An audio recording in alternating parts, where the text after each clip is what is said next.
Okay, now we're going to take a look at a much more documented case here of a client who received entrainment off of David Delight's system. 18-year-old female, no history of a traumatic brain injury or close head injury. Had a flu-related fever, however, a few years earlier. Later on became anxious and obsessive, struggles with anorexia, has high interpersonal anxiety, gets very poor sleep, gets about 5 hours per night. And this is always the case. Whenever a person loses their alpha wave, alpha typically, not only does it synchronize the signals in our brain so everything can communicate synchronized, like a drummer in a band, everybody plays well if they follow the drummer. But with the loss of alpha, anxiety goes up, especially the obsessive compulsive type, and sleep impairments are rampant. Every single person with an alpha loss has a sleep disorder. And when we look at her brain waves here, we see a lot of it is very choppy again. She does show a little bit of a rhythm at the 5 minutes and roughly 1 second to 2 seconds. There is a little bit of stuff that goes on, but it's mostly clamped out throughout most of her recording. And this is the microvolt scale, and bingo, look what we see down the middle. Yeah, we see slow activity following down the cingulate primarily.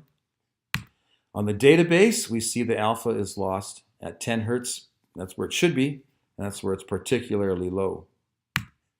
Her phase actually overly wasn't too bad. We still see some phase issues, but they were better than we would expect. But her beta phase, that's another story. This has to do with reasoning. Well, a lot of people with anorexia don't reason well. And we can see the beta phase is a real mess. All parts of the brain are disconnected from each other.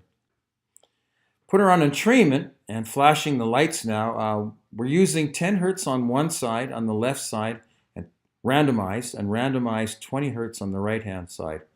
And we see within about 15 minutes, suddenly she starts producing huge alpha spindles. The networks got fired up. But in the process of producing big alpha spindles, typically they fall asleep right in the chair with the cap on and the lights going. And this young lady did just that too. And we can see she's showing some big delta waves. She has some just before 12:23, a big delta spike there, but she also shows them at 12:26. And further on again in the record at just past 12:28 a bit there, we see some. Maybe a little bit past 12 minutes and 30 seconds, and intermixed with alpha spindles. And this happens most of the time when we put people on entrainment. They fall asleep, but we fire up the thalamocortical loop at the same time, so their brain kind of bounces back and forth between large delta sleep-related waves and alpha. Here she is in the chair, fast asleep. And when we look at the database now, her alpha actually was running fast. And sometimes that occurs. We don't know why. It does slow down over time, over the next couple of weeks, and gets more normal towards 10. But take a look at the difference now. Look how green that is. 0 standard deviations is perfect. And that's a greenish yellow color. Let me take you back a few slides here and take a look at this again. This is what she was before. A lot of cortical shutdown, or shutdown with reasoning and processing information, making intellectual decisions, kind of shut down in those blue areas. And here it is fired right up. Plus her brain is particularly fast at the moment. Phase, still have some phase issues. Sometimes they stand out more after entrainment because parts of the brain will kick back in and they'll start firing. And other parts then look like they have a bigger phase issue because other parts are functioning better.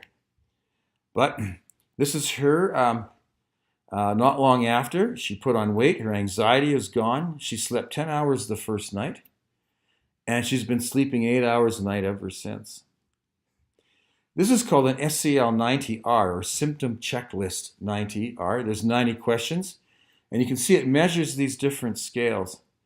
One thing is, look at her raw score, 77 at intake. 3 weeks later, her raw score is 5, which is so low. The average, the norm, is 50. So She started off high, and you can see somatization, thinking about body issues is a high score. Obsessive compulsiveness, of course, is a high score. Interpersonal sensitivity, what others think of her, is a higher score. Anxiety is a higher score. And 3 weeks later, it's non-existent. She's completely calm and relaxed and getting on with her life.